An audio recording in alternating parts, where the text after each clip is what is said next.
இந்த 2K kids கிட்ட இருக்க பெரிய பிரச்சனை என்ன அப்படின்னா, உங்களுக்கு எல்லாமே ஒரு ராங்கான ஒரு கண்டென்ட் உங்களுக்கு ஃபீட் ஆகும். 4 சப்ஜெக்ட் ஒன்றா படிக்கும்போது ஒரு டீப் அண்டர்ஸ்டாண்டிங் கிடைக்கும் படிக்கு ஒரு சாட்டிஸ்ஃபேக்ஷன் இல்லை சார் அந்த படித்ததில். நீங்கள் எப்படி சார் அந்த மாதிரி படிச்சிங்க? இன்னொன்று, நீங்கள் ஒரே சப்ஜெக்டை எவ்வளோ படித்தாலும் அதில் கேட்கக்கூடிய 15 கொஸ்டின் நீங்கள் கரெக்டாக போடுங்கிறது இட்ஸ் நாட் பாசிபிள். 18 மணி நேரம் படிக்கணும்னு சொன்னபோது எனக்கு சிரிப்பு தான் வந்தது. எப்படி படிக்க முடியும்? இந்த எக்ஸாமில் ஒரு ஸ்டேஜ் நீங்கள் எழுதும் போதும் உங்களுக்கு தெரியும். ப்ரிலிமினரினா ஸ்கீ போட்டு பார்ப்பீங்க.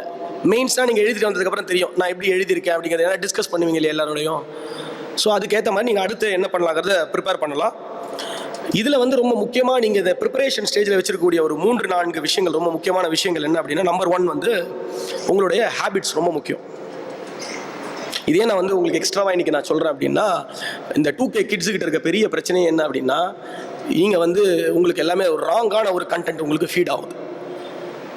லைஃப் இன்னும் நாளைக்கே முடிய போகுது அப்படிங்கிற ஒரு எண்ணோட்டத்தில் நிறைய பேர் சுற்றிட்டு இருக்காங்க.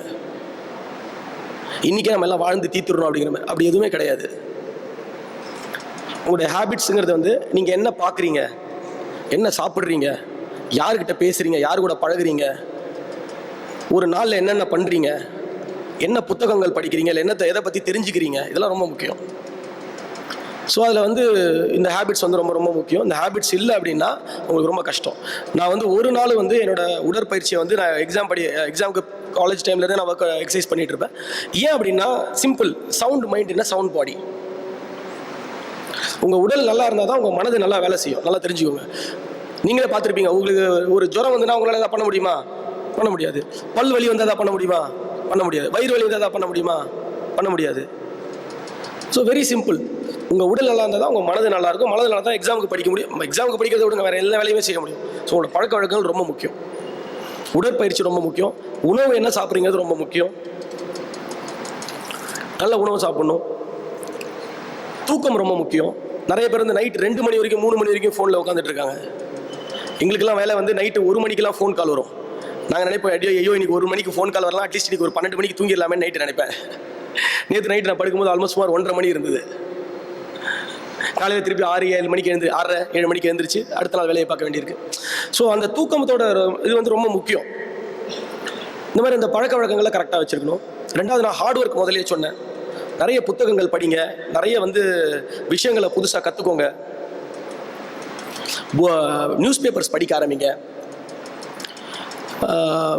லைப்ரரி இருக்குன்னா லைப்ரரியில் போய் யூஸ் பண்ணி ஒரு சப்ஜெக்ட்டுக்கும் எக்ஸ்ட்ரா புக்ஸ் எடுத்து படிங்க. எந்த ஆப்ஷன் நீங்கள் சூஸ் பண்ணுறீங்களோ ஆப்ஷனுக்கு தேவையான புக்ஸ் எல்லாம் எடுத்து படிங்க. பாட்காஸ்ட் ஒரு நல்ல விஷயம். என்ன வந்திருக்குன்னா பாட்காஸ்ட் வந்திருக்கு. நிறைய சப்ஜெக்ட்ஸ் புத்தகங்கள் படிக்க முடியாதவங்களுக்கு அந்த சப்ஜெக்டோட எக்ஸ்பர்ட், அதில் பெரிய அறிஞர்கள் இருந்தாங்கன்னா அவங்க அந்த விஷயத்தை பற்றி பேசி காணொலியோ இல்லை வெறும் ஆடியோவோ பதிவு வச்சுருப்பாங்க. அதை கேளுங்க, அதெல்லாம் மாதிரி கேளுங்க. ஸோ இதெல்லாம் ரொம்ப ரொம்ப முக்கியம். தென் நெக்ஸ்ட்டு உங்களுக்கு ஒரு ஹாபி கண்டிப்பாக வேணும். ஹாபி நான் ஏன் வேணும்னு சொல்கிறேன் அப்படின்னா, ஹாபி இருக்க ஒரு மனுஷன் தான் ஒரு பேலன்ஸ்டான மனுஷனாக இருப்பான். ஹாபிங்கிறது ஃபிசிக்கலாக இருக்கலாம், மென்டலாக இருக்கலாம், எது வேணாலும் இருக்கலாம். சில பேருக்கு ஏதோ ஒரு விளையாட்டு விளையாட பிடிக்கும், சில பேருக்கு புக்கு படிக்க பிடிக்கும், சில பேருக்கு ஓவியம் வரைய பிடிக்கும், சில பேருக்கு கார்டனிங், வீட்டில் செடிகள் வளர்க்குறதுக்கு பிடிக்கும். ஏதோ ஒரு ஹாபி, ஒரு குட் ஹாபி வைங்க. ஏன்னா அந்த ஹாபி மூலமாக தான் நீங்கள் நிறைய விஷயத்த, உங்களுடைய ஸ்ட்ரெஸ்ன்னு சொல்கிறீங்களா, அதை கம்மி பண்ண முடியும். உங்களுடைய மற்ற மைண்டை டைவெர்ட் பண்ணி உங்களுக்கு அந்த ஒரு பேலன்ஸை திருப்பி கொடுக்கும். ஸோ ஒரு நல்ல ஒரு ஹாபி வேணும். என்ன கேட்டால் ஒரு ஃபிசிக்கல் ஹாபி வேணும், ஒரு மென்டல் ஹாபியும் வேணும். 2 ஹாபியுமே வேணும் கண்டிப்பாக ஒரு மனிதனுக்கு. எக்ஸசைஸ் பண்ணலாம், விளையாடலாம், 2வது புக்கு படிக்கலாம், இல்லை ஏதாவது கற்றுக்கலாம், ஒரு புது மொழி கற்றுக்கலாம். ஸ்பானிஷ், ஜெர்மன், இந்த மாதிரி நிறைய உலக மொழிகள் இருக்குது, எது கற்றுக்கலாம். இந்தியாவில் இருக்க மற்ற மொழிகள் கற்றுக்கலாம், எது வேணாலும் கற்றுக்கலாம். கீப் சம் ஹாபி, உங்களை வளர்க்குற ஹாபியா. ஏன் அப்படின்னா இந்த பர்சனாலிட்டி டெஸ்ட் நான் சொன்னேன் இல்லைங்களா, அந்த பர்சனாலிட்டி டெஸ்ட்டுன்னு போகும்போது உங்களோட ஹாபி அதெல்லாம் ஃபார்மில் ஃபில் பண்ணுவீங்க. என்னோட ஹாபி என்ன, நான் என்ன படிச்சிருக்கேன், அதெல்லாம் ஃபில் பண்ணுவீங்க. உங்களுக்கு நிறைய ஹாபிஸ் இருந்ததுன்னா அந்த ஹாபிஸ்லேருந்து கேள்வி கேட்பாங்க. அப்போ உங்களோட பர்சனாலிட்டி பற்றி அவங்க தெரிஞ்சுக்கிறது ஈஸியாக இருக்கும். இப்போ ஒன்றுமே தெரியாத ஒரு ஆள்கிட்ட பேச முடியுமா? அப்போ அவங்க என்ன பண்ணுவாங்க, மறுபடியும் உங்கள் சப்ஜெக்ட்லேருந்து கொஸ்டின் கேட்பாங்க. சப்ஜெக்ட்லேருந்து கொஸ்டின் கேட்டு உங்களுக்கு தெரியலனா அதுவும் அசிங்கமாயிடும். ஸோ அந்த மாதிரி ஹாபியும் இருக்கணும் கண்டிப்பாக. லைஃப்பில் ஒரு பேலன்ஸ் இருக்கணும். ஸோ இதெல்லாம் ஒரு சின்ன சின்ன விஷயங்கள் நான் சொல்லணும்னு நினச்சது. ஸோ என்னோட ஸ்பீச்சை நான் இதோட கன்க்ளூட் பண்ணிக்கிறேன். Thank you. Good afternoon sir. My name is Praveen sir. First of all உங்களை இப்போ மீட் பண்ணது ரொம்ப ஹாப்பி சார்.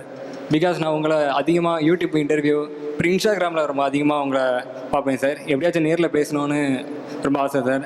அது இன்றைக்கி அந்த ஆப்பர்ச்சுனிட்டி கிடச்சிருக்கு. ரொம்ப தேங்க்யூ சார். சார் எனக்கு என்ன டவுட்னா, இப்போது நீங்கள் பப்ளிக் அட்மினிஸ்ட்ரேஷன் வந்து நீங்கள் படிக்கிறீங்க. நீங்கள் படிக்கிறதுக்கு வந்து ஒரு டைம் ஃபிக்ஸ் பண்ணியிருப்பீங்க, ஸ்டடி பிளான் வச்சுருப்பீங்க, 1 மந்தில் அது கம்ப்ளீட் பண்ணணும்னு. அந்த 1 மந்த்தும் நீங்கள் அதுக்கு மட்டும் தான் ஃபோக்கஸ் பண்ணுவீங்களா, இல்லைனா நிறைய சப்ஜெக்ட்ஸ், நல்ல different subject like history, geography அந்த மாதிரி படிப்பீங்களா? ஏன்னா இப்போது நாங்கள் அந்த மாதிரி படிக்கும்போது எனக்கு ஒரு டிஃபிகல்ட்டி இருக்குது சார். அதில் இப்போ 4 சப்ஜெக்டும் ஒன்றா படிக்கும்போது ஒரு டீப் அண்டர்ஸ்டாண்டிங் கிடைக்கும். படிக்கு கிளாரிட்டி, ஒரு சாட்டிஸ்ஃபேக்ஷன் இல்லை சார் அந்த படித்ததில். அதனால் நீங்கள் எப்படி சார் அந்த மாதிரி படிச்சிங்க? Okay, very good question Ravindran, thank you. உட்காருங்க, சிடம். இப்போ என்ன அப்படின்னா, நான் முதல்ல சொன்ன மாதிரி அவர் கேட்டது ஒரு நல்ல கேள்வி. ஏன்னா நம்மளுக்கு நிறைய படிக்கிற சப்ஜெக்ட்ஸ் இருக்குது. ஸோ அதை எப்படி படிக்கணும்னா மனசு வெரி சிம்பிள். எப்போவுமே வந்து நம்ம வந்து ஒரு விஷயத்தை வந்து முழுதாக முடிக்க முடியாது. ஏன்னா ஹிஸ்ட்ரின்னு எடுத்திங்கன்னா அதில் ஃபார் எக்ஸாம்பிள் வந்து அது வந்து ஏன்ஷியன்ட் இந்தியான்னு சொல்லுவாங்க, மிடிவல் இந்தியான்னு சொல்லுவாங்க, மாடர்ன் இந்தியான்னு சொல்லுவாங்க.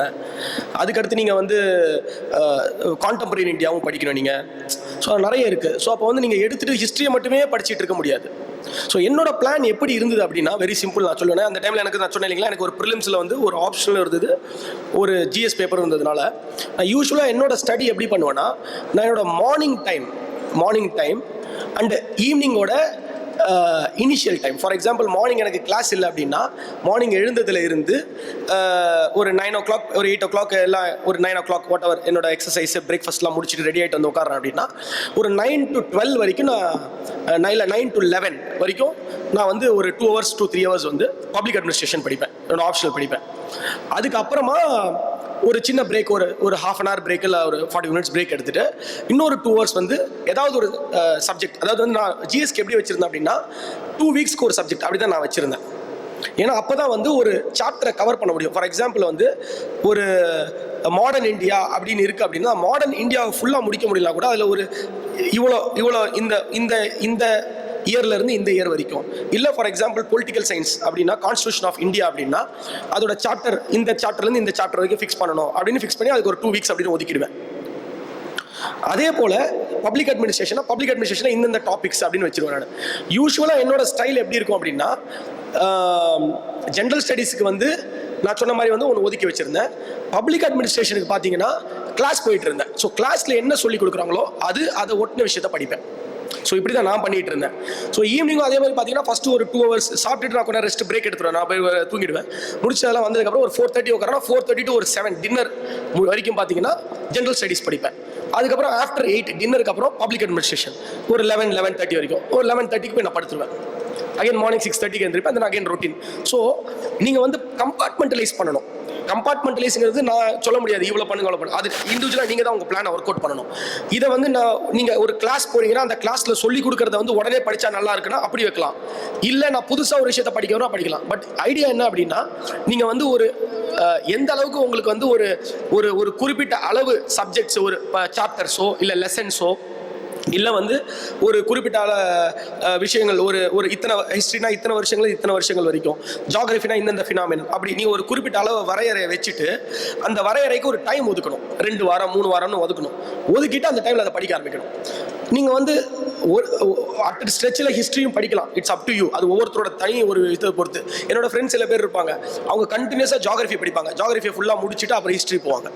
என்னோட ஸ்டைல் அப்படி கிடையாது. நான் வந்து ஒரு 2 weeks படிப்பேன், அதுக்கப்புறம் மாற்றுவேன். ஏன் அப்படின்னா I always feel balance is very important. ஏன் அப்படின்னா ப்ரிலிம்ஸை பொறுத்த வரைக்கும் உங்களுக்கு இப்போ 100 கொஸ்டின், அந்த டைமில் 150 கொஸ்டின் இருந்தது. இப்போ 100 கொஸ்டின் இருக்குது அப்படின்னா இந்த 100 கொஸ்டினில் வந்து பார்த்தீங்கன்னா ஹிஸ்ட்ரிக்குன்னு ஒரு போர்ஷன் இருக்கும். ஹிஸ்ட்ரினா ஒரு 20 கொஸ்டின் இருக்கும், ஒரு எக்ஸாம்பிளுக்கு சொல்கிறேன். இல்லை 15 கொஸ்டின் இருக்கும். ஜியாகிரஃபினா ஒரு 15 கொஸ்டின் இருக்கும். பாலிடிக்ஸ்னா ஒரு 15 கொஸ்டின் இருக்கும். எக்கனாமிக்ஸில் ஒரு 10 கொஸ்டின் இருக்கும். கரண்ட் அஃபேர்ஸில் ஒரு 10 கொஸ்டின். இப்படி தே ஹேவ் அ கோட்டா. அப்போ நீங்கள் ஒரே சப்ஜெக்டை படித்தீங்கன்னா you are neglecting other subject. இன்னொன்று, நீங்கள் ஒரே சப்ஜெக்டை எவ்வளோ படித்தாலும் அதில் கேட்கக்கூடிய 15 கொஸ்டின் நீங்கள் கரெக்டாக போடுங்கிறது it's not possible. For example நான் எழுதும் போது 150 கொஸ்டின்ஸில் 150 கொஸ்டின்ஸில் 20லேருந்து 25 கொஸ்டின் வந்து ஹிஸ்ட்ரி வந்துட்டு இருந்தது. அப்போ ஸோ 20ங்கிறது நான் வச்சுட்டேன் அப்படின்னா அந்த 20ல் பார்த்தோம் அப்படின்னா அந்த 20ல் வந்து ஏன்ஷியன்ட்லேருந்து 2 கொஸ்டின் வரும், மிடிவல்லேருந்து 2 கொஸ்டின் வரும். Whereas 15 to 16 questions will come from modern India and contemporary India. So நான் ஏன்ஷியன்ட் இந்தியா படித்ததே கிடையாது. மிடிவல் இந்தியா ரொம்ப மினிமமாக படித்தேன். மாடர்ன் இந்தியா தரோ பண்ணேன். அந்த ப்ரிலிம்ஸ் எழுதுனல 2009ல் 15 கொஸ்டின் வந்தது. If I still remember correctly, ஹிஸ்ட்ரியில் I was able to make 14 questions correctly.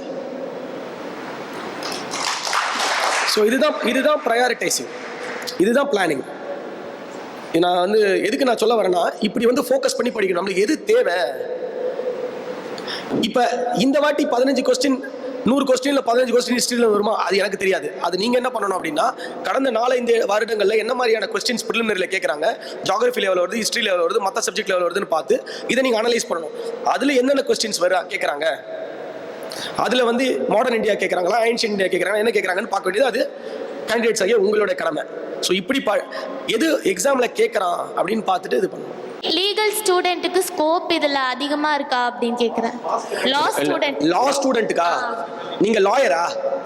லா படிச்சிட்டு இருக்கேன். லாயர் படிச்சிட்டு இருக்கீங்க, அவங்களுக்கு ஸ்கோப் இல்லைன்னு சொல்றீங்களா? இல்லை இருக்கான்னு கேட்குறேன் சார். எதுல ஸ்கோப் இருக்கான்னு கேட்குறீங்க? ஆப்ஷனல்ல வந்து லா அப்படின்ட்டு ஒரு லா இருக்கு இல்லைங்களா? இருக்கு. ஸோ லானா மொத்தமாக எல்லாத்துலேயுமே எல்லா லாவையுமே படிக்கணுமா, இல்லை ஏதாவது ஒரு பர்டிகுலர் லா சப்ஜெக்ட்? எனக்கு தெரியாது, நான் லா எடுக்கல. நீங்க என்ன பண்ணலாம்னா, யூபிஎஸ்சியோட வெப்சைட்ல போயிட்டு லா சப்ஜெக்டோட சிலபஸ் எடுத்து பாருங்க. லா ஆப்ஷனல் ஓரியன்டேஷன் ஒரு வீடியோ போட்டிருக்கோம் சார், நம்ம பார்க்கலாம். பட் என்னோட ஐடியா என்ன நான் சொல்றேன் கேளுங்க. மெயின்ஸை பொறுத்த வரைக்கும் ஆப்ஷனல் ஏன் வச்சிருக்கான் அப்படின்னா, ஒரு சப்ஜெக்டை நீங்க தேர்ந்தெடுத்து அந்த சப்ஜெக்ட்ல உங்களோட எக்ஸ்பர்டைஸ், உங்கள் எந்த அளவுக்கு டொமைன் எக்ஸ்பர்டைஸ்ன்னு சொல்லுவாங்க ஆங்கிலத்தில், டொமைன் எக்ஸ்பர்டைஸ் சொல்லுவாங்க. இந்த ஏரியாவில் நான் வந்து ஒரு அறிஞராக இருக்கேன், நான் ஒரு சிறந்து விளங்கக்கூடிய ஒரு நிபுணராக இருக்கேன் அப்படின்னு சொல்கிறது தான் எக்ஸ்பர்ட், டொமைன் எக்ஸ்பர்ட். அதில் வந்து நீங்கள் எடுக்கக்கூடிய சப்ஜெக்டில் டொமைன் எக்ஸ்பர்ட்டாக இருக்கணும். ஸோ மினிமம் நீங்கள் எந்த சப்ஜெக்ட் செலக்ட் பண்ணாலும் ஒரு பிஜி, யூஜி இல்லை, கிராஜுவேஷனில் போஸ்ட் கிராஜுவேஷன் பண்ணுற அளவுக்கு கொஸ்டின்ஸ் அதில் இருக்கும். ஸோ போஸ்ட் கிராஜுவேட் அளவுக்கு உங்களுக்கு அதில் நாலேஜ் இருக்காங்க, அதை எடுக்கணும். நான் ஏன் சோஷியாலஜி எடுத்தேன்னா அதுதான் reason. Sociology is a very concise subject and it's a subject where you can think, நீங்கள் யோசிச்சு எழுத முடியும். And it's an evolving subject. அது வந்து ஹிஸ்ட்ரி மாதிரி ஒரு கொஞ்சம் ஸ்டாக்னேட் ஆன சப்ஜெக்ட் கிடையாது, இல்லை ஜியாகிரஃபி மாதிரி ஃபேக்சுவல் சப்ஜெக்ட் கிடையாது. It is a evolving subject. So அதனால நான் எடுத்தேன். இப்போ பிஜி லெவலில் மினிமம் கொஸ்டின்ஸ் இருக்கும். ஸோ பிஜி லெவலில் கொஸ்டின்ஸ் இருக்குன்னா நீங்கள் லா சப்ஜெக்டோட அந்த சிலபஸ் பாருங்கள், பார்த்துட்டு நான் சொன்னதை வச்சு you can take a call. Good morning sir, என் பேர் வர்ஷா சார். நான் இன்ஜினியரிங் பண்ணியிருக்கேன். நியூஸ் பேப்பர்ஸ் நிறைய தடவை வந்து பார்க்குறப்ப நிறைய கண்டென்ட் இருக்குது. அதில் வந்து கரண்ட் அஃபேர்ஸ் அதெல்லாம் வந்து நோட் பண்ணுறப்போ எது ரொம்ப இம்பார்ட்டண்ட்டாக இருக்கும் அப்படிங்கிறது எனக்கு புரியல. அதே மாதிரி நியூஸ் பேப்பர் ஃபஸ்ட்டு படிக்கிறதே எங்களுக்கு எப்படி படிக்கிறதுன்னு எனக்கு தெரியல. நீங்கள் எப்படி அதை டேக்கிள் பண்ணி வந்தீங்க? நீங்கள் என்னென்ன டிப்ஸ் சொல்லுவீங்க சார்? நியூஸ் பேப்பர் படிக்கணுங்கிற ஹேபிட் வந்து எதுக்கு அப்படின்னா, எதுக்கு ஒரு சிவில் சர்வெண்ட் படிக்கக்கூடிய, எக்ஸாமுக்கு படிக்கக்கூடிய ஒரு ஆட்களுக்கு ரொம்ப முக்கியம் அப்படின்னா, உட்காருங்க ப்ளீஸ். இப்போ நியூஸ் பேப்பரில் என்ன வருது? நியூஸ் பேப்பரில் வந்து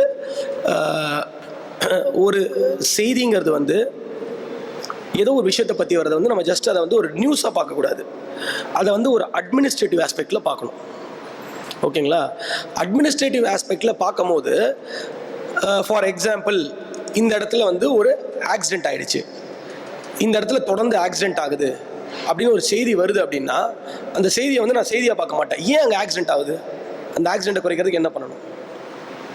ரோடு சரியில்லையா, லைட் ஃபெசிலிட்டி இல்லையா, இல்லை வேறு ஏதாவது ப்ராப்ளம் இருக்கா, இல்லை மக்களோட கவனக்குறைவா, ஏதோ ஒரு பிரச்சனை அங்கே இருக்கணும் இல்லையா? ஸோ நீங்கள் ஒரு அரசு அதிகாரியா அப்படி பேப்பரில் வரக்கூடிய பிரச்சனைகளை புரிதல் வேணும், உங்களுக்கு அணுகணும். ஸோ இந்த விஷயம் வந்து உங்களோட திங்கிங் கேப்பபிலிட்டி நான் சொல்கிறேன்ல, இதை தூண்டுறதுக்கு தான் உங்களுக்கு நியூஸ். ஸோ நியூஸை பொறுத்த வரைக்கும் ஃபஸ்ட்டு ஆஸ்பெக்ட் வந்து உங்களுக்கு திங்கிங் கேப்பபிலிட்டியை தூண்டுது. ஸோ ஒரு நியூஸ் பேப்பரை நீங்கள் அஜெண்டாவோட இதிலேருந்து நான் இந்த சப்ஜெக்ட்டுக்கு வருமா அப்படின்னு நீங்கள் படிக்கக்கூடாது. நீங்கள் வந்து அந்த சப்ஜெக்டை எடுத்துகிட்டு, for example new Hindu paper படிக்கிறீங்கன்னு வச்சுக்கோங்க. இந்து பேப்பரில் வந்து எடிட்டோரியல் காலமில் ஏதாவது ஒரு சயின்ஸ் அண்ட் டெக்னாலஜி சப்ஜெக்டை பற்றி எழுதியிருப்பான். ஃபார் எக்ஸாம்பிள் அக்ரிகல்ச்சரை பற்றி எழுதுறான்னு வச்சுக்கோங்க. அக்ரிகல்ச்சரில் ஒரு இனோவேஷன் பற்றி எழுதுறான்னு வச்சுக்கோங்க. அந்த அக்ரிகல்ச்சரில் இனோவேஷனை பற்றி ஒரு முறையில் செயல்பட்டு நிறைய உற்பத்தி இது பண்ணி அந்த ப்ரொடக்டிவிட்டி, ஈல்டுன்னு சொல்கிறேன் இல்லையா, ஈல்டுன்னு சொல்கிறது வந்து ஒரு ஏக்கர் இடத்துல எவ்வளோ வந்து அதில் அந்த விவசாயத்து நிலத்தில் இருக்கக்கூடிய விளைவு எவ்வளோங்கிறது தான்.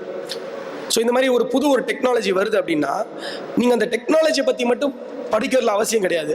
நீங்கள் அதை யூஸ் பண்ணிவிட்டு you should go back to the ஜாகிரஃபியில். அப்போ இந்த சாயிலில் இதை பண்ணுறான்னா, இந்த சாயில் என்ன சாயிலு, இது எங்கே இந்தியாவில் எங்கெங்கே இருக்குது, இந்த சாயிலில் ஏன் வந்து ப்ரொடக்டிவிட்டி கம்மியாச்சு, இதெல்லாம் நீங்கள் படிக்கணும். ஸோ நியூஸை வந்து நீங்கள் நியூஸாக பார்க்கக்கூடாது, அதை வந்து உங்களோட மற்ற சப்ஜெக்ட்ஸோட you have to tie up. And you have to use your thinking capability. For example, நாளைக்கு வந்து ஒரு எக்ஸாம் எழுதும் ஒரு எஸ்ஏ வருதுன்னு வச்சுக்கோங்க. எஸ்ஏல வந்து இந்தியன் அக்ரிகல்ச்சரில் வந்து இந்த ஒரு ஏதாவது ஒரு நியூ டெக்னிக்ஸ் ஆஃப் ஃபார்மிங்கை பற்றி கொடுத்து இதனால வந்து என்ன யூஸ் இருக்குது அப்படிங்கிறத ஒரு எஸ்ஏ எழுத சொன்னா அப்படின்னா நீங்கள் படித்த இந்த எடிட்டோரியலில் இருக்கக்கூடிய விஷயங்களுக்கு உபயோகமாக இருக்கும் ஃபேக்சுவலாக. இப்போ இந்த மாதிரி புதுசாக ஒரு டெக்னாலஜி வந்திருக்கு, இந்த டெக்னாலஜி மூலமாக நீங்கள் இதை பண்ணலாம் அப்படிங்கிறது உங்களுக்கு தோணும். ஆனால் அந்த டெக்னாலஜியை பேக்கப் பண்ணுறதுக்கோ இல்லை இந்த மாதிரியான விஷயங்களை பற்றி நீங்கள் பேசுறதுக்கோ உங்களுக்கு ஜாகிரபியோட அந்த சாயிலை பற்றிய பின்புலம் வேணும். எந்த சாயிலில் வந்து இப்போ பிளாக் சாயிலில் என்ன வளரும், அலுவியல் சாயிலில் என்ன வளரும், பிளாக் சாயிலில் காட்டன் நல்லா வளரும் இல்லைங்களா? ஸோ அந்த மாதிரி வந்து இப்போ காட்டனை பற்றி அது இருக்குது அப்படின்னா, ஸோ இப்போ பிளாக் சாயில் இருக்குது, எங்கெங்கெல்லாம் இந்தியாவில் பிளாக் சாயில் இருக்குது, பிளாக் சாயிலில் காட்டன் வளர்றதுக்கு என்னென்ன தேவை, அது இந்தியாவில் எங்கெங்கெல்லாம் இருக்குது, அதை எப்படி நம்ம இது கொண்டு போகலாம். ஸோ இந்த திங்கிங் கேப்பபிலிட்டியும் இந்த உங்களோட பர்ஸ்பெக்டிவ் நான் சொன்னேன் இல்லையா, அதை வளர்க்குறதுக்கு தான் வந்து நியூஸ் பேப்பர். அகெயின் எஸ், இதில் நிறைய ஃபேக்சுவலான விஷயங்களும் வரும் உங்களுக்கு. ஃபார் எக்ஸாம்பிள் நான் சொன்ன மாதிரி ஒரு புது இனோவேஷன் வரலாம், ஸ்போர்ட்ஸ்லேருந்து நிறைய நியூஸ் வரலாம், இன்டர்நேஷனல் லெவல் பாலிசி வரலாம். ஃபார் எக்ஸாம்பிள் G20 சப்மிட்டு, இல்லை வந்து UN பற்றி ஏதாவது வரலாம். இதெல்லாம் வந்து உங்களுக்கு டைரக்ட் கொஸ்டின்ஸாக கூட வரலாம், ஃபேக்சுவலாக கூட வரலாம். நிறைய டைம் பார்த்தீங்கன்னா ஒரு ஸ்போர்ட்ஸ் பிளேயரோட பேரை கொடுத்துட்டு இவர் எந்த ஸ்போர்ட்ஸ் பிளேயர்னு கேட்பாங்க. நீங்கள் ஸ்போர்ட்ஸ் காலம் படிச்சிங்கன்னா தான் அவர் வந்து பேஸ்கெட் பாலா டேபிள் டென்னிஸான்னு சொல்ல முடியும். ஸோ அந்த மாதிரி கொஸ்டின்ஸ் வரும். So newspaper is a tool of learning on multiple areas. But பேசிக்காக நான் எதுக்கு சொல்லலாம், திங்கிங் உங்களுக்கு நிறைய ஃபேக்ட்ஸும் கொடுக்கும். நம்பர் 3 உங்களோட ரைட்டிங் கேப்பபிலிட்டி அண்ட் அதை உங்களோட இதை இம்ப்ரூவ் பண்ணும். நம்பர் 4 உங்களோட வொக்காபுலரி. சில பேர் ஆங்கிலம் கொஞ்சம் நம்ம வீக்குன்னு நினைப்போம். ஸோ ஆங்கிலத்தில் வந்து நிறைய ஒரு டிஃபிகல்ட் வேர்ட்ஸையோ இல்லை வந்து ஹையர் வொக்காபுலரி வேர்ட்ஸையோ யூஸ் பண்ணால் தான் நம்மளோட இங்கிலீஷ் நல்லதுங்கிறதுக்கு அர்த்தம் கிடையாது. நம்ம ஐடியாவே என்ன அப்படின்னா, ஒரு சாதாரணமான ஒரு விஷயத்த ஒரு சாதாரண ஒரு ஆள் சொல்கிற மாதிரி எப்படி எளிமையாக புரிய வைக்கிறோங்கிறது தான் முக்கியம். ஸோ உங்களுக்கு அந்த கமாண்ட் ஆஃப் இங்கிலீஷ் லாங்குவேஜ் அதுலேருந்து வரும். ஏன்னா ஆஸ் அ சிவில் சர்வெண்ட் நீங்கள் வந்து ஒரு பெரிய சயின்டிஸ்டோட பேசுகிறதோ இல்லை ஒரு பெரிய ஒரு விஞ்ஞானியோட பேசுகிறதோ இல்லை ஒரு பெரிய நிபுணரோட பேசுகிற நாட்கள் கம்மி. நீங்கள் மீட் பண்ண போகிறவங்க வந்து சாதாரண மக்கள், குடிமகர்கள், உங்கள்கிட்ட குறைகளோட வரக்கூடியவங்க. ஸோ அந்த மாதிரி வரக்கூடியவங்களோட பிரச்சனைகளை நீங்கள் தீர்க்கணும் அப்படின்னா அப்போ அவங்களுக்கு எளிதான முறையில் எப்படி புரிய வைக்கணும், அவங்களோட எப்படி உரையாடணுங்கிறது உங்களுக்கு தெரிஞ்சிருக்கணும். ஸோ அந்த மாதிரியான விஷயங்களுக்கு நியூஸ் பேப்பர் படிக்கும்போது ஈஸியாக இருக்கும். So is how you approach news paper. நீங்கள் யூபிஎஸ்சி ஃபஸ்ட் அட்டம்ப்ட்ல கிளியர் பண்ணீங்க சார். அது உங்களோட இன்டர்வியூ ஒன்றில் சொல்லியிருப்பீங்க சார். அது ஒருத்தவங்க வந்து வாய்ப்பே இல்லை, ஃபஸ்ட் அட்டம்ப்ட் நீங்கள் கிளியர் பண்ண வாய்ப்பே இல்லைன்னு சொல்லிக்கிட்டே இருந்தாங்கன்னு. நீங்கள் கிளியர் பண்ணதுக்கு அப்புறமா அகாடமி போனதுக்கு அப்புறமே அவர் ஒரு மாதிரி எப்படி உங்களை பார்த்தார் அப்படின்ற மாதிரி. அது எப்படி சார் நீங்கள் டேக்கிள் பண்ணி வந்தீங்க சார்? ஃபஸ்ட் அட்டம்ப்ட்லேயே பண்ண மட்டும் உங்களுக்கு ஒரு கான்ஃபிடன்ஸ் இருந்துச்சு சார். எப்படி அது பாசிபிள் ஆக்குனீங்க சார்? இது நான் சொல்லியிருப்பேன், இது வந்து வீடியோ நிறைய தடவை சொல்லிட்டேன். ப்ளீஸ் உட்காருங்க, நிறைய சொல்லிட்டேன். சும்மா இது வந்து ஒரு எம்டி டைலாக் மாதிரி இருக்கும். லைஃப்பில் வந்து நம்ம எல்லாருக்குமே வந்து பல சேலஞ்சஸ் இருக்கும் இல்லையா? முதல்ல ஒரு ரங்கராஜன் பேசும்போது சொன்ன மாதிரி சொன்னார், எங்கள் சிங்கிள் பேரண்ட் மதர்னு சொன்னார். ஸோ எங்கள் அப்பா சின்ன வயசுலேயே தவறிட்டாங்க அன்ஃபார்ச்சுனேட்டாக, எனக்கு 10 வயசு இருக்கும்போது. ஸோ சின்ன வயசுலேருந்தே எனக்கு கொஞ்சம் பொறுப்புகள் நிறைய கூடுனதுனால நான் கொஞ்சம் ரெஸ்பான்சிபிளாகவே இருந்தேன். இப்போ அந்த மாதிரி எல்லாருமே பிரச்சனைகளை சந்திப்பீங்க. சில பேர் சிங்கிள் பேரண்டாக இருப்பீங்க, சில பேர் வீட்டில் வந்து கொஞ்சம் ஏழ்மையான சூழ்நிலை இருக்கும், சில வீட்டில் வந்து நடுத்தர வர்க்கமாக இருப்பாங்க, சில வீட்டில் வந்து இன்னும் நிறைய பிரச்சனைகள் இருக்கும். நான் சொல்ல முடியாது, உங்களுக்கு தெரியும் எல்லாருக்குமே. ஸோ இந்த பிரச்சனைகளை நம்மளுக்கு இருக்கும் போது நம்ம வந்து எந்த அளவுக்கு நம்மளை பக்குவப்படுத்திக்கிறது தான் முக்கியம். அதோட ரொம்ப முக்கியம் என்ன அப்படின்னா, நம்ம இந்த பிரச்சனைகளை ஓவர் கம் பண்ணி நம்ம வரணுங்கிறப்ப நம்ம மனசு ரொம்ப தைரியமாக இருக்கணும். நம்ம வாழ்க்கையில் பிரச்சனைகள் வந்துகிட்டே தான் இருக்கும், சாகிற வரைக்கும் பிரச்சனைகள் வந்துகிட்டே தான் இருக்கும். பட் அந்த பிரச்சனையை நம்ம கையாளுறதுக்கு நம்ம மன தைரியம் ரொம்ப முக்கியம். அந்த மன தைரியத்தை நம்ம எப்படி வளர்த்துக்கணும் அப்படின்னா, நம்பர் 1 வந்து நீங்கள் முதல்ல பொறுமையாக இருக்கணும். ரொம்ப வந்து எமோஷனலாக ஓவர் ரியாக்ட் பண்ணக்கூடாது. ரொம்ப எமோஷனலாக ஓவர் ரியாக்ட் பண்ணுறோம் அப்படின்னா நம்ம வந்து சரியான முடிவு எடுக்க மாட்டோம். ரெண்டாவது வந்து ஒரு பிரச்சனையை வந்து நம்ம வந்து எப்பவுமே அணுகிறது வந்து ஒரு பேலன்ஸ்டான வழியில் தான் இருக்கணும். ஃபார் எக்ஸாம்பிள், உங்களுக்கு எக்ஸாமுக்கு படிக்கணும் அப்படின்னா, இந்த எக்ஸாம் ஒரு ஆஃபீஸர் ஆகணும்னா எக்ஸாமுக்கு படிக்கணும் இல்லையா? எக்ஸாமுக்கு படிக்கிறது உங்களுக்கு என்னென்ன தேவை அதை நம்ம ஒர்க் அவுட் பண்ணணும். தென் மற்றவர்கள் அடுத்து நம்மளுக்கு சொல்லக்கூடிய நிறைய சொல்லுவாங்க. பட் நம்மளோட சிறந்த ஜட்ஜ் அப்படின்னு சொல்றீங்களா, நம்மளை மதிப்பீடு சுய மதிப்பீடு யார், சிறந்த மதிப்பீடு யார் பண்ணுவோம்னா சுயமாக தான் நம்ம பண்ண முடியும். we are our own judge. நம்ம டைம் என்ன பண்ணுறோம்னா, நம்ம அடுத்தவங்களை நிறைய ஜட்ஜ் பண்ணுவோம், நம்மளுக்கு நல்ல லாயராக இருப்போம். நம்மளை பற்றி சர்விக்கும் போது நம்ம ரொம்ப டிஃபெண்ட் பண்ணுவோம். நான் இப்படி இல்லை, இது தவறு, நான் இப்படி பண்ணல அப்படின்னு. அடுத்தவங்க பண்ணும்போது நீ அப்படி பண்ணிடக்கூடாது, இது தவறு, அவன் அப்படி பண்ணான், அவன் அப்படி தான். இது ஒரு தவறான ஒரு அணுகுமுறை. கன்சிஸ்டன்சி, கமிட்மெண்ட் அண்ட் கான்சன்ட்ரேஷன், இந்த 3லையும் உங்களுக்கு இருக்கான்னு பார்க்கணும் ஃபர்ஸ்ட். எனக்கு அது இருக்குன்னு நான் நம்பினேன். நான் என்றைக்குமே வந்து நான் அதை பற்றி ஒரு அடுத்தவர்கள் சொல்கிறது நான் பாதிக்க. நான் சொன்னேன் 18 மணி நேரம் படிக்கணும்னு சொல்லும்போது எனக்கு சிரிப்பு தான் வந்தது. எப்படி படிக்க முடியும்? 18 மணி நேரம் படிக்க முடியாது. 18 மணி நேரம் படிச்சிங்கன்னா 4வது நாள் நீங்கள் உண்மையிலே கோமாக்கு தான் போவீங்க. மனிதனோட உடல் அப்படி அமைக்கப்பட்டது கிடையாது. ஸோ இந்த அடுத்தவங்க சொல்லக்கூடிய கிரிட்டிசிசத்தையும் அடுத்தவங்களுக்கு உங்கள் மேலே சொல்லக்கூடிய அவதூறுகளையும் எந்த அளவுக்கு எதிர்கொள்கிறங்கிறது உங்கள் கையில் தான் இருக்குது. இது ஒரே நாளில் வருமா? கண்டிப்பாக வராது. இதை நீங்கள் வளர்த்துக்கணும், கண்டிப்பாக நீங்கள் வளர்த்துக்கணும். ஆனால் உங்களுக்கு வந்து நிறைய பேர் வந்து நல்ல விஷயங்களை சொல்லுவாங்க. கன்ஸ்ட்ரக்டிவ் கிரிட்டிசிசம் இங்கிலீஷில் சொல்லுவாங்க. கன்ஸ்ட்ரக்டிவ் கிரிட்டிசிசம் யாருக்கிட்ட இருந்து வரும்னா, பொதுவாக உங்கள் மேலே அக்கறை இருக்கிறவர்களுக்கு கூடிய வரும். சில டைம் பார்த்தீங்கன்னா உங்களோட ஆசிரியர்கள்கிட்ட இருந்து வரலாம், பெற்றோர்கள்கிட்ட இருந்து வரலாம், நண்பர்கள்கிட்ட இருந்து வரலாம், சம்டைம் சம்மந்தமே இல்லாத ஆட்கள் கிட்ட இருந்து வரும். கன்ஸ்ட்ரக்டிவ் கிரிட்டிசிசம்ங்கிறத நம்ம எடுத்துக்கணும் வாழ்க்கையில் எப்போவுமே. சில விஷயம் வந்து நம்ம ஒருத்தவங்க நம்மளுக்கு சொல்கிறாங்கன்னா இதில் உண்மை இருக்காங்கிறத நம்ம புரிஞ்சுக்கிட்டு அதை வந்து நம்ம மேபி நான் பண்ணது தவறு, ஓகே இதை நம்ம பெட்டராக திருத்திக்கலாம் அப்படின்னு தோணணும். ஸோ அந்த கன்ஸ்ட்ரக்டிவ் கிரிட்டிசிசம் ரொம்ப முக்கியம். ஸோ முதலாவதாக நீங்கள் உங்களை நம்பணும். You should believe in your self. I always believe in my self அப்படிங்கிற அந்த ஒரு எண்ணம் வேணும். இந்த எண்ணம் இல்லை அப்படின்னா நம்ம இதுவே பண்ண முடியாது. நம்மளுக்கு சின்ன பிரச்சனை கூட பெரிய பிரச்சனையாக தெரியும்.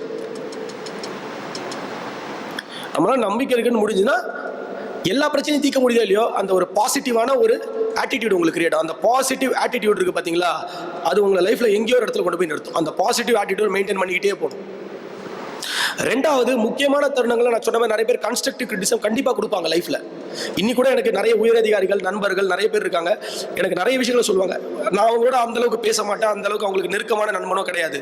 பட் நிறைய பேர் நல்ல அறிவுரைகள் எனக்கு சொல்லியிருக்காங்க. நிறைய பேர் சொன்ன நல்ல அறிவுரைகள் இன்னும் எனக்கு மனசில் இருக்குது. ஏன் அப்படின்னா அவங்க சொன்னது வந்து என்னோட வாழ்க்கையை மேம்படுத்துறதுக்கும் என்னை இன்னும் நான் ஒரு இதை விட ஒரு உயரிய இடத்துல கொண்டு போகிறதுக்கும் என்னோட லட்சியங்கள் அடைகிறதுக்கும் அது வழிவகையாக இருந்திருக்கு. ஸோ அதனால் வந்து எல்லாருமே சொல்லி கொடுக்குறது கன்ஸ்ட்ரக்டிவ் இருக்கும், அதை எடுத்துக்கோங்க. இது ரெண்டு தான் ரொம்ப ரொம்ப முக்கியம். ஃபீட்பேக்னு சொல்லுவாங்க, ஃபீட்பேக்னு சொல்கிறாங்க இல்லையா, constructive criticism and genuine feedback. இந்த ரெண்டுமே ரொம்ப ரொம்ப முக்கியம். சார் நீங்கள் இப்போ ஆப்ஷனல் பேப்பராக வந்து பப்ளிக் அட்மினிஸ்ட்ரேஷன் எடுத்தேன்னு சொன்னீங்க. அது வந்து இப்போ நீங்கள் மாவட்ட கண்காணிப்பாளராக திருச்சியில் இருக்கும்போது நான் எடுத்த ஆப்ஷனல் சப்ஜெக்ட் எனக்கு இப்போ ஹெல்ப்ஃபுல்லாக இருந்ததுன்னு சொல்லுவீங்களா சார்? அது உங்களுக்கு எப்படி சார் அட்வான்டேஜாக இருந்து சார்? அடுத்து நாங்கள் ஆப்ஷனலாக எடுக்கிறதுக்கு இதை நீங்கள் சஜஸ்ட் பண்ணுவீங்களா சார்? இதில் உள்ள அட்வான்டேஜை கொஞ்சம் சுருக்கமாக சொல்லிடுங்க சார். Thank you sir. ஓகே, நான் வந்து பப்ளிக் அட்மினிஸ்ட்ரேஷனை சூஸ் பண்ணேன் அப்படின்னா, எனக்கு வந்து பொதுவாக என்னுடைய எபிலிட்டி, என்னோட எல்லாருக்குமே ஒரு ஸ்ட்ராங் ஏரியா, ஒரு வலுவான ஏரியான்னு இருக்கு இல்லைங்களா. என்னோட ஸ்ட்ராங் ஏரியா என்னன்னா, என்னால் யோசித்து எழுத முடியும். எனக்கு ஒரு விஷயத்த சொன்னீங்கன்னா அனலைஸ் பண்ணி அதில் இருக்கக்கூடிய விஷயங்களை எனக்கு விவரிக்க முடியும் என்னால். ஸோ அது என்னோட ஒரு ஸ்ட்ராங் அபிலிட்டியாக இருந்தது. எனக்கு வந்து ஞாபக சக்தி இருக்கும். பட் ஆனால் என்னோட இன்னொரு பெட்டர் ஸ்ட்ராங் ஏரியாவை நான் இதை பார்த்தேன். பப்ளிக் அட்மினிஸ்ட்ரேஷனாக இருக்கட்டும், சோஷியாலஜியாக இருக்கட்டும், இந்த மாதிரி இதில் வந்து பல முக்கியமான ஃபிலாசபி, பாலிசி, தத்துவங்கள், பிரின்சிபல்ஸ் இதெல்லாம் சொல்லும் போது அதை வந்து எப்படி நம்ம புரிஞ்சுக்கிட்டு அதை வந்து நம்ம எப்படி வந்து அப்ளை பண்ணுறோங்கிறது தான் முக்கியம். ஸோ எனக்கு அந்த சப்ஜெக்ட் இருந்தனால தான் நான் ஈஸியாக எடுத்தேன். இன்னொரு விஷயம் வந்து எக்ஸாமுக்கு ப்ரிப்பேர் பண்ணும்போது உங்களுக்கு அதை விட முக்கியமான விஷயம் ஒரு சுயநலம் வேணும். அதை விட முக்கியமான விஷயம் என்ன அப்படின்னா, இந்த எக்ஸாமை நீங்கள் பாஸ் பண்ணணும். அதுதான் உங்களுக்கு ரொம்ப முக்கியம். ஸோ எந்த சப்ஜெக்டை சூஸ் பண்ணால் உங்களால் எக்ஸாம் பாஸ் பண்ண முடியுங்கிறது உங்களுக்கு தெரியணும். இப்போ சில பேருக்கு ஜியோகிராஃபி ரொம்ப பிடிக்கும். நிறைய பேர் பார்த்தீங்கன்னா ஜியோகிராஃபியில் வந்து ஃபார் எக்ஸாம்பிள் 500 மார்க்குக்கு 250 வாங்குறதே கஷ்டம். சில பேர்லாம் 330 வாங்குவாங்க, 340 வாங்குவாங்க. அப்போ அவங்களுக்கு அது அவங்க ஜியோகிராஃபியை விட்டுட்டு பப்ளிக் அட்மினிஸ்ட்ரேஷன் வந்து அட்மினிஸ்ட்ரேட்டர் ஆக போகிறேன்னு பப்ளிக் அட்மினிஸ்ட்ரேஷன் போட்டால் அது முட்டாள்தரம். எப்படி இருந்தாலும் உங்களுக்கு ட்ரைனிங்கில் பப்ளிக் அட்மினிஸ்ட்ரேஷன் சொல்லிக் கொடுக்க தான் போகிறாங்க, சோஷியாலஜி சொல்லிக் கொடுக்க தான் போகிறாங்க, கான்ஸ்டியூஷன் எல்லாமே சொல்லிக் கொடுக்க தான் போகிறாங்க, கொஞ்சம் கொஞ்சம் அளவில், தேவையான அளவில். ஸோ ஜென்ரல் ஸ்டடீஸில் நீங்கள் அதை படிக்க தான் போகிறீங்க. பட் ஆப்ஷனல் நீங்கள் சூஸ் பண்ணுறப்ப உங்களோட முதல் என்னவாக இருக்கணும்னா, எந்த ஆப்ஷனில் சூஸ் பண்ணால் 500 மார்க்கில் நான் வந்து ஒரு 300க்கு மேலே வாங்க முடியும். ஏன்னா 500 மார்க்கில் நீங்கள் 300 மார்க்கு மேலே வாங்குறத விட அந்த ஒரு 50 மார்க் குறையுதுன்னு வச்சுக்கோங்க, 250 மார்க் வாங்கினீங்கன்னா நீங்கள் சர்வீஸே வாங்காமல் போகலாம், இல்லை உங்களுக்கு பிடிச்ச சர்வீஸ் கிடைக்காம போகலாம், இல்லைனா எனக்கு நேர்ந்த மாதிரி மணிப்பூர் மாநிலமோ இல்லை வேறு மாநிலமோ கிடைக்கலாம். கெட்டதுன்னு சொல்ல வரல, பட் முதல் முயற்சியிலே கிடைச்சிருக்கலாம். ஸோ அதுக்காக சொல்கிறேன், இந்த மாதிரி கிடைக்காம போகலாம். இந்த மாதிரி பல்வேறு நிறைய பேர் வந்து அந்த ஒரு சில மார்க்குனால பார்த்தீங்கன்னா சர்வீஸ் எதுவுமே கிடைக்காம கூட போகும். இல்லையா? ஐஏஎஸ் ஐபிஎஸ் அந்த எக்ஸாமில் 24 சர்வீஸ் இருக்குன்னு நான் சொன்னேன். ஸோ அந்த கடைசியில் ஏதாவது ஒரு சர்வீஸ் கிடைச்சா கூட நல்ல வேலை தான், எதுவுமே மோசமான வேலை கிடையாது, எல்லாமே நல்ல வேலை தான். பட் அந்த வேலை கூட கிடைக்காம போகலாம், அந்த 2-3 மார்க் மிஸ் பண்ணா. ஸோ இதில் வந்து மேக்ஸிமைஸ், இதை வந்து எப்படி நீங்கள் வந்து உங்களோட பெஸ்ட் அட்வான்டேஜுக்கு நீங்கள் யூஸ் பண்ணணும் அப்படின்னா, எந்த ஆப்ஷனில் யூஸ் பண்ணால் என்னால் மேக்ஸிமமாக ஸ்கோர் பண்ண முடியும், அது என்னோட திறமைக்கு, என்னோட மனநிலைக்கு, என்னோட அந்த அறிவுக்கு எது பெட்டராக இருக்கிறத நீங்கள் தான் சூஸ் பண்ணணும். நீங்கள் பப்ளிக் அட்மினிஸ்ட்ரேஷன் சூஸ் பண்ணலாம், இல்லை பண்ணலாம். அஃப்கோர்ஸ் பப்ளிக் அட்மினிஸ்ட்ரேஷன் படிச்சதுனால எனக்கு வந்து அட்மினிஸ்ட்ரேஷனில் யூஸ்ஃபுல்லாக இருக்குது. பட் அதுக்காக நீங்கள் அதை எடுங்கன்னு நான் சொல்ல மாட்டேன். So you have to choose your own optional. எல்லாருக்கும் all the best. I hope உங்களுடைய கனவுகளும் நிறைவேறும். உங்களால் இந்த எக்ஸாமை கண்டிப்பாக கிளியர் பண்ண முடியும் நம்புகிறேன். லாஸ்ட்டாக நான் முடிக்கும் போது நான் முதல்ல சொன்னது தான், முதல்ல உங்களை நம்புங்க. உங்களோட கனவை நீங்கள் எந்த அளவுக்கு கட்டி தழுவுறீங்களோ அந்த அளவுக்கு தான் அது மெய்ப்படும். உங்களோட கனவு உங்களோட இது வேலை செய்யலைன்னா, நம்ம கனவை நோக்கி நம்ம பிளான் பண்ணலை, நம்ம கனவை நோக்கி பயணிக்கலை, நம்ம கனவுக்கு தேவையான முயற்சிகளையும் கனவுக்கு தேவையான செயல்பாடுகளையும் நம்ம செய்யலைன்னா கனவு கனவாக தான் இருக்கும்.